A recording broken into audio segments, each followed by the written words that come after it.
প্রত্যেক দেশে দেশে জেলায় থানায় প্রত্যেকটা জায়গায় আল্লাহ ভীরু কিছু মানুষ থাকবে ইনশাআল্লাহ তাআলা। আল্লাহ পাক তাদের অন্তরের মধ্যে গায়েবী একটা মিল বন্ধন দিয়ে দিবে ইনশাআল্লাহ তাআলা। এভাবে চলতে থাকবে সময়। যখন ইমামুল মাহদী আসবেন তখন বিশ্বে যুদ্ধ বিগ্রহ চলতে থাকবে, অনেক ব্যাপক যুদ্ধ চলতে থাকবে। তখন ইমামুল মাহদী মুসলিমদেরকে নিয়ে এই যে জালেম শক্তির বিরুদ্ধে যুদ্ধ করে ওই জায়গা স্বাধীন করবে ইনশাআল্লাহ তাআলা। কিন্তু তারপরেও দাজ্জালকে হত্যা করা যাবে না।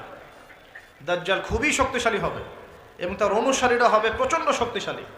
তখন আল্লাহ রাব্বুল আলামিন এই মিথ্যা মসিহকে মেরে ফেলার জন্যে আল্লাহ পাক আসমান থেকে সত্য মসিহ ঈসা আলাইহিস সালামকে আবার পাঠাবেন। বলেন সুবহানাল্লাহ।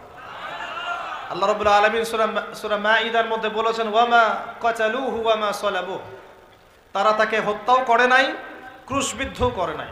বাল রাফাআহু আল্লাহু ইলাইহি, বরং আল্লাহ পাক তাকে তার দিকে উঠিয়ে নিয়েছেন। সুবহানাল্লাহ। তিনি কোথায় আসবেন? তিনি সিরিয়াতে নামবেন। কোথায়? সিরিয়ায়।